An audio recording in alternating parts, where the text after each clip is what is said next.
maximizing every single revenue source there is, but they're not sharing it with the talent. That's a big one. Yeah, I would change that one. Which side are you on? Which side are you on? Let's talk about college football players unionizing, and I've got this clip from Jim Harbaugh, Michigan football coach. My understanding is that I'm not a big, college football fan. I say right. College You're football definitely fan. not. I say Roll Tide in like an ironic way, but I'm not. But my understanding is that this was kind of a surprise coming from Jim Harbaugh. Do you, are you in Harbaugh world? Well, I don't know if I would say surprise.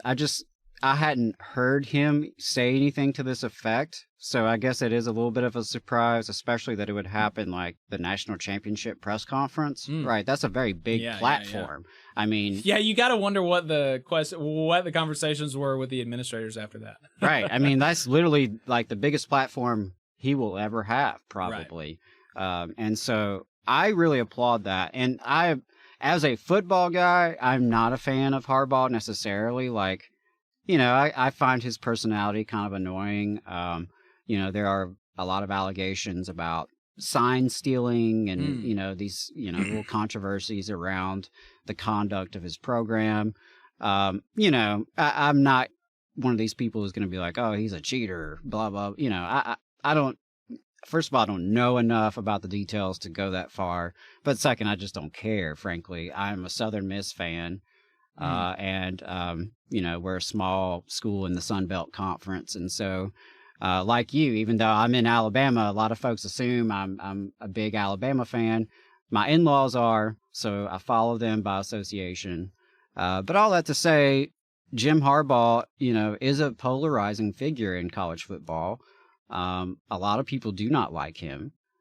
But it's interesting, like I said, the fact that here he is on the peak of accomplishment. And I don't think a lot of people would have expected, him and Michigan to win a national championship a couple years ago.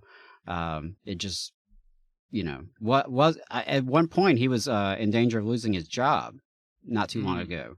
I remember that there was a lot of talks about whether or not he was going to be brought back. And so, yeah, I mean, I think that's a really interesting thing that such a prominent coach would take a stand for the players. Right. Yeah. Well, so let's play this clip and then we'll talk about it. The thing I would change about college football is to let the talent share in the ever increasing revenues. We're all robbing the same train, and the ones that are, in the position to, do the heavy lifting, the ones that, risk life and limb out there on a football field are the players, and not just football players, student athletes. The organizations are fighting hard to keep all the money. The universities, the NCAA,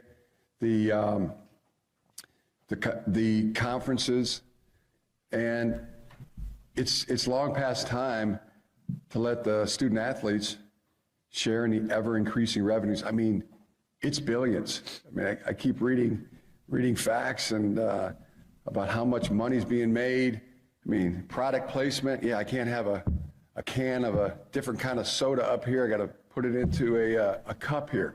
I mean, everybody is, they're maximizing every single revenue source there is, and but they're not sharing it with the talent. I mean, and there's no business that would ever fly. I mean, the Supreme Court has said the same thing. So, yeah, that's a big one.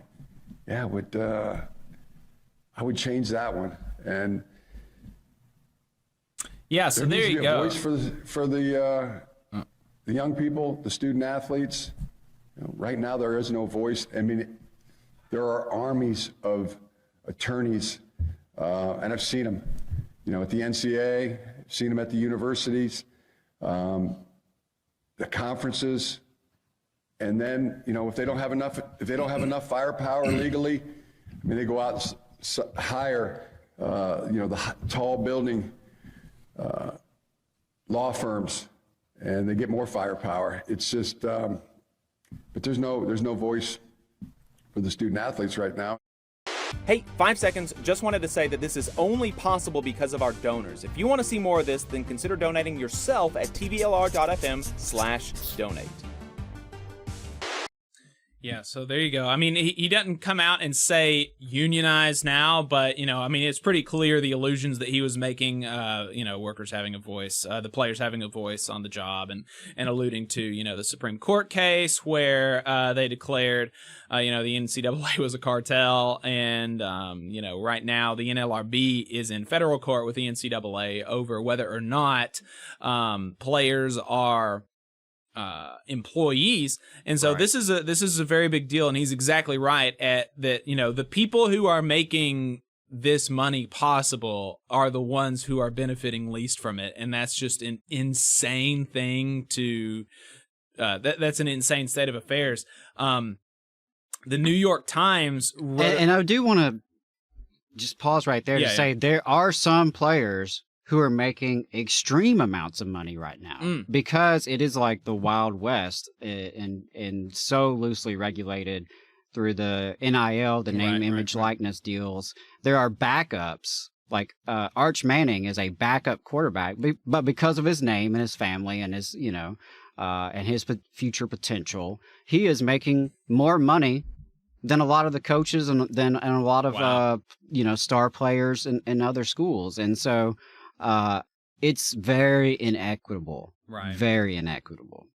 Yeah, so the New York Times had a piece out towards the end of December about this case in federal court that the NLRB has taken NCAA to court for. At what point should college athletes be considered employees? And they talked about a lot of the testimony, or a lot of the arguments being put forward by the NLRB. A lot of it is about how much time college football takes up in the lives of college football players and how restrictive it is. And so I wanted to read y'all some of this because it is wild, and it's, you know, the extent to which this is true even on down the line of like less and less, you know, valuable quote unquote players is pretty wild. Over the opening days, Amanda Lawfer, the lead attorney for the general counsel, sought to demonstrate through the testimony of two recent former walk-on football players. Walk-on football players, right? I mean, that's not, you know, we're not talking about, you know, people that Nick Saban is going to his parents' home and trying to get to come on the team. These are people who was like, yeah, you know, I'm at Alabama, why not play football, right? These are the types of people that we're talking about. So they sought to demonstrate that USC, University of Southern California, exerted extraordinary control over the athletes, even ones who were not rewarded with scholarships or earning hundreds of thousands of dollars in endorsements, like Caleb Williams, the team's Heisman Trophy winning quarterback. So here's one testimony from Outlaw. In addition to fingerprint monitoring of their dining hall attendance, the class monitors, which is it's like a thing that the college football programs have, that the players, that they check in on the players to make sure they're attending classes. And so, like, the players actually have to, according to this testimony, send pictures to the class monitors to prove that they are in classes that they're supposed to be in.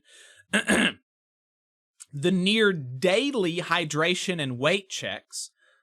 Players were also required to remain in the team hotel when they were on the road unless they left with the team, even if the game was many hours away.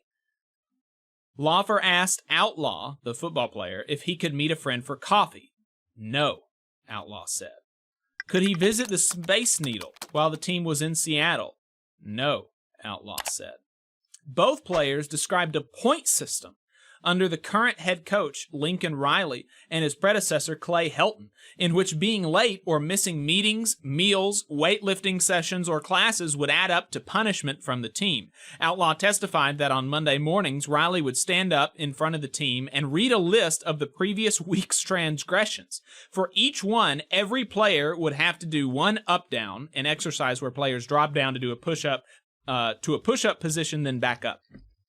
Outlaw, who ran track at the University of Virginia for 4 years before he transferred to USC and joined the football team, said that while some workouts are considered voluntary, the NCAA has hours restrictions on team activities, players are expected to participate. Quote, "They'd say things like, 'No, this isn't mandatory. You don't have to do it,'" Outlaw said with a smile. "But it's also not mandatory for us to play you in the fall."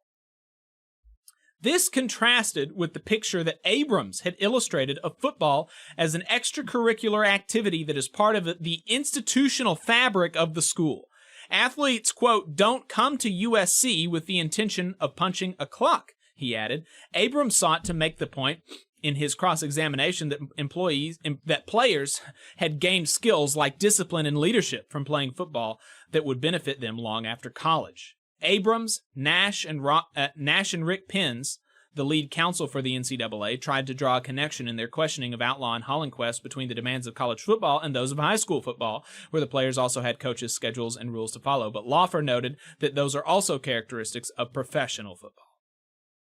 So there we go. And earlier in the article, Outlaw said that his estimate of the total hours just of football was 60 a week. 60 hours a week.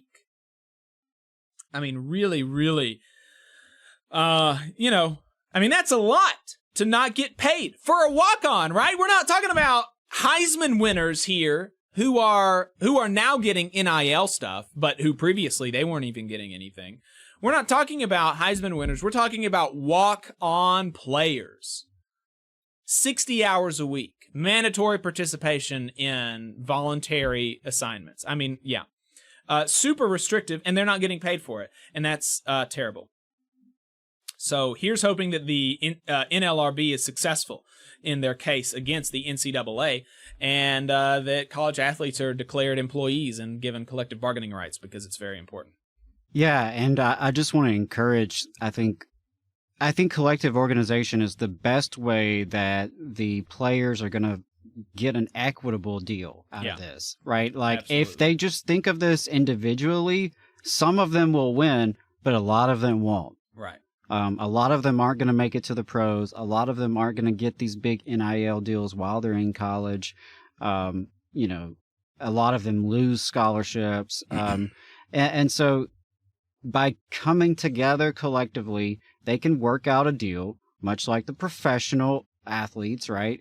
NFL, the NBA, the NHL, all of these athletes that are professionals who are doing similar work, they have union contracts and they have union protections. Right. And you can argue about, how good is the union and where they may fall short and things like that. But there's absolutely no doubt in my mind that the players coming together, organizing a union, and getting collective bargaining agreements is the best way forward to ensure the most players benefit as much as possible. Yeah. And so really do encourage that. Shout out to Jim Harbaugh for his comments. I have a lot of respect for him saying that, particularly on that big platform.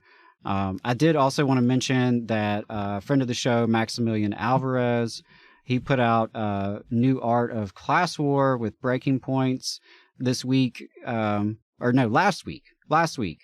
He put out one last week where he actually talked about this very issue and interviewed Jason Stahl, who's the executive director of the College Football Players Association. So I haven't had a chance to check that out yet, but really, really want to check that out and wanted to highlight that as well because, I'm curious to hear from the player, but I'm also curious to hear from this Players Association and kind of learn more about what their role is in all this and like what they have in mind and, are they legit labor union? You know, what? That's what- not my understanding. My understanding is they're like a nonprofit advocacy group. Right. Right. Maybe So they turn into a union. yeah, so that's going to be interesting. So anyway, I wanted to throw that out there as well while we're on the topic. You just saw a clip from the Valley Labor Report. We are live every Saturday morning from 9:30 a.m. till 12:30 p.m. And we pride ourselves on keeping all of our content free to everybody so that we can talk to as many working folks as possible. If you support the work that we're doing, you think that it's important, you think that it's good, then consider making a monthly contribution to the project, and you can do that on our website, tvlr.fm.